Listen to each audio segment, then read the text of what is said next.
Masih di Sapa Indonesia Malam bersama saya Friska Clarissa. Kasus penculikan dan pembunuhan terhadap seorang anak di Makassar, Sulawesi Selatan mengejutkan banyak pihak karena dua pelakunya masih di bawah umur. Selain itu, dua pelaku menculik karena ingin menjual organ tubuh korban.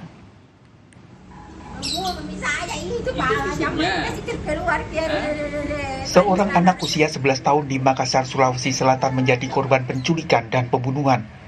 Melalui rekaman CCTV, korban dibawa dua pelaku saat di Jalan Batuwaraya, Makassar, hingga orang tuanya lapor polisi.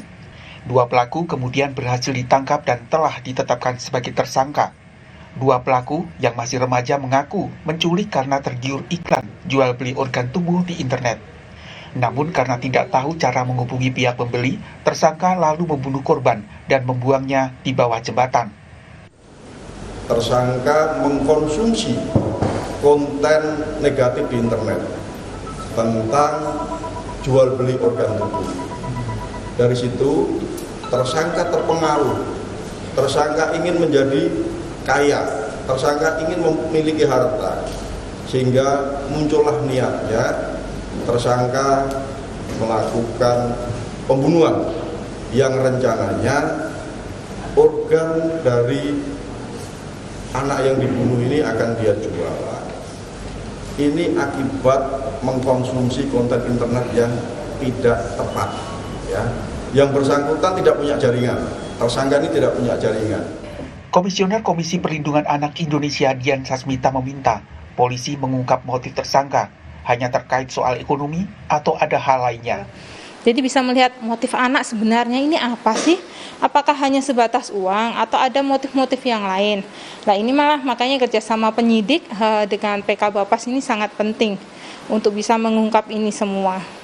Sebelumnya, kasus penculikan anak bernama Malika Anastasia juga menjadi perhatian publik. Bocah berusia 6 tahun itu diculik selama 28 hari oleh seorang pemulung yang merupakan residivis kasus pencabulan anak. Orang tua Malika sempat khawatir anaknya jadi korban penjualan organ tubuh. Kini Malika sudah kembali ke pelukan orang tuanya dalam keadaan selamat. Pelaku juga sudah ditangkap dan polisi terus mendalami motifnya. Ya seperti itu, berkata anak ini akan dijual atau akan diperdagangkan organ tubuhnya, seperti itu. Itu membuat hati saya itu hancur. Di kota Semarang, Jawa Tengah, polisi menangkap seorang pria yang menculik bocah berusia 8 tahun. Polisi hingga kini masih menyelidiki motif penculikan. Tim Liputan, Kompas TV. Dua remaja menculik dan membunuh anak berusia 11 tahun di Makassar, Sulawesi Selatan. Tersangka berniat menjual organ tubuh korban usai mendapatkan informasi penjualan organ tubuh di internet. Lalu seperti apa perkembangan penyidikan kasus ini? Kita akan berbincang dengan Kepala Bidang Hubungan Masyarakat Polda Sulawesi Selatan, Kombes Komang Suartana. Selamat malam, Pak Kabid. Selamat malam, Mbak Friska. Salam sehat selalu. Salam sehat, terima kasih sudah bergabung di Sapa Indonesia Malam. Ini kasus yang membuat publik prihatin sekaligus geram. Bagaimana bisa remaja merencanakan pembunuhan, membunuh, bahkan hendak menjual organ. Sejauh ini motifnya seperti apa dari hasil pengembangan penyidikan, Pak?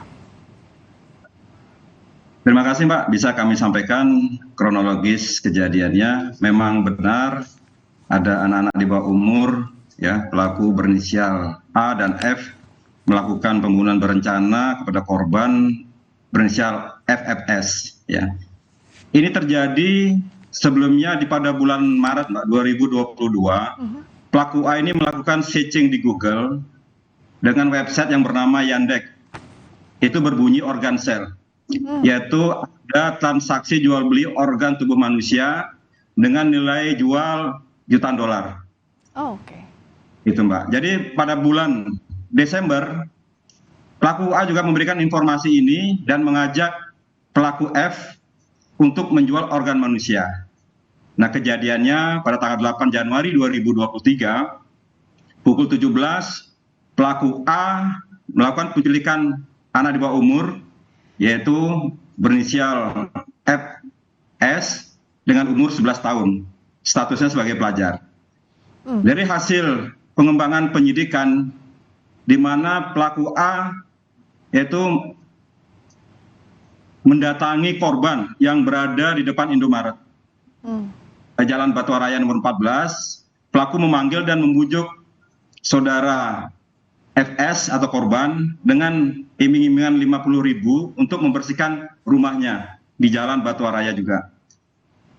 Lalu disetujui oleh saudara korban, pelaku langsung membonceng korban dengan menggunakan kendaraan roda 2 merek Supra menuju ke rumah saudara pelaku F. Ya.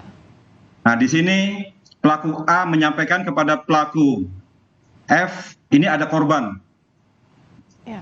Pelaku F mengiyakan atau menyetujui dengan kalimat yang berkata, "Oh, kau ja." Itu artinya, "Oh, kau ja, oh iya." Oh. Nah, kemudian pelaku membawa korban, kedua pelaku membawa korban ke rumah pelaku A. Nah, di rumah pelaku A ini, korban diberi laptop untuk bermain internet, Mbak. Ya ampun. Nah, di saat korban bermain internet, lalu pelaku A mencekik korban dari belakang, dibantu dengan saudara pelaku F. Oke. Nah, karena ada perlawanan, sehingga dua pelaku ini membanting korban ke lantai dan membentur-benturkan kepalanya, Ya. sehingga pingsan. Nah, di saat pingsan itu, korban dibawa ke kamar mandi, sampai di kamar mandi, korban meninggal dunia. Kejam sekali, dan kalau kita lihat Pak, yang jadi pertanyaan besar adalah tersangka dan korban ini saling mengenal atau tidak? Tersangka dan korban itu berdekatan, Mbak, rumahnya. Jadi mungkin saling mengenal atau mungkin pernah melihat gitu, Mbak. Ini dari mulai mereka cari di internet dari Maret lalu Desember, ini kan ke Januari ada jeda kurang lebih 10 bulan. Bisakah dipastikan bahwa ini adalah pembunuhan berencana masuknya, Pak?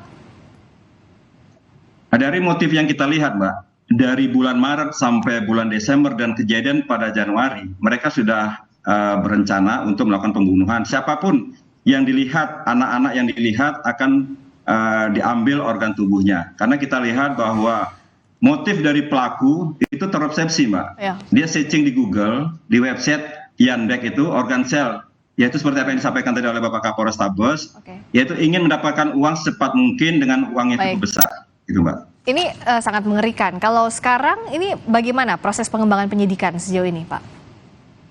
Untuk proses pengembangan penyidikan dari penyidik Polrestabes Makassar, Mbak, tetap mengembangkan kasusnya. Sejauh mana kasus ini akan dikembangkan, apakah ada tersangka baru yang terlibat di dalam kasus ini atau tidak. Tapi Gitu, sejauh Mbak. ini masih 2 tersangka yang ditetapkan. Untuk sementara masih 2 tersangka, Mbak, anak-anak di bawah umur.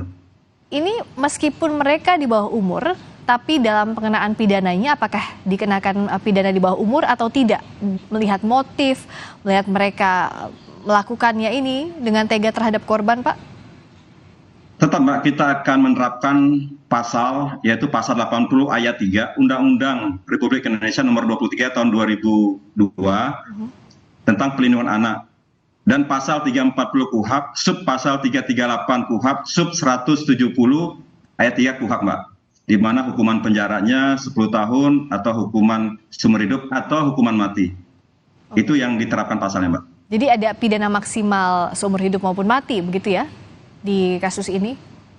Iya, Mbak, sesuai dengan pasal yang diterapkan nanti oleh penyidik nantinya. Karena mereka awalnya kita katakan punya niat untuk melakukan pidana ini adalah dari situs tersebut. Apakah ada penelusuran juga dari polisi soal situs itu, Pak? Ini masih dikembangkan oleh penyidik Polrestabes Makassar, Mbak. Nah, bagaimana juga agar masyarakat bisa waspada, Pak? Ini tentu tindak pidana yang tidak terduga bagi keluarga korban. Apalagi orang dekat juga masih mengenal. Agar tidak terjerat tindak pidana ini atau menjadi korban, apa yang bisa dilakukan masyarakat? Apa antisipasinya dari orang tua juga? Mungkin bisa kami sampaikan bahwa pengawasan orang tua terhadap anak di bawah umur itu benar-benar dilakukan dengan benar. Dan terhadap anak-anak yang suka bermain game atau bermain internet, yang sering men-searching, nah kita ketahui bahwa di semua internet tidak semuanya bagus untuk anak-anak di bawah umur, Mbak. Ada hal-hal yang perlu dihindarkan dan ada hal-hal yang perlu pengawasan orang tua selalu untuk memperhatikan anak-anaknya dalam permainan internet. Dan kalau sekarang apakah, karena ini kan lagi-lagi bermula dari internet. Selain menelusuri situs yang dimaksud, apakah situs-situs lain serupa juga dalam penyidikan polisi agar ya sebagai tindakan pencegahan, Pak, agar kasus ini tidak terulang lagi? Ini tetap anggota Satreskrim Polrestabes Makassar tetap akan melakukan pengembangan kasusnya, Mbak, dan akan melakukan penyelidikan terhadap internet yang berkaitan dengan kasus-kasus yang terjadi seperti ini. Kalau dari pengakuan dua tersangka, apa mereka terlibat dengan pelaku lain misalnya atau ada komunitas tertentu? Kita tahu kan terkait organ ini marak di internet, bisa jadi misalnya mereka terafiliasi atau terhubung dengan komunitas tertentu begitu. Adakah keterangan soal ini?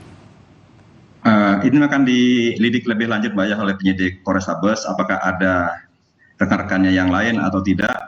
Polrestabes tetap akan menindaklanjuti proses ini untuk ke depannya, Mbak. Terakhir penegasan, Pak, fokus pengembangan penyidikan setelah ini dan agar masyarakat bisa lagi-lagi lebih waspada. Siap. Untuk fokus pengembangan kasusnya, Mbak, kita mengharapkan bahwa mudah-mudahan tidak terjadi kasus seperti ini lagi, dan juga perlu pengawasan orang tua dan pengawasan masyarakat terhadap konten-konten yang berbahaya bagi anak-anak di bawah umur, dan perlu juga adanya edukasi pendidikan kepada anak-anak di sekolah-sekolah ataupun di tengah-tengah masyarakat, Mbak.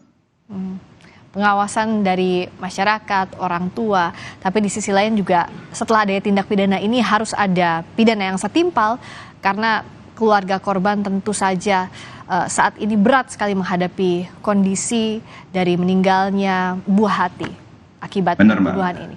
Terima kasih atas waktunya Kepala Bidang Hubungan Masyarakat Polda Sulawesi Selatan, Kombes Komang Suartana, telah bergabung di Sapa Indonesia Malam. Terima kasih, Mbak Rizka. Selamat malam. Selamat malam.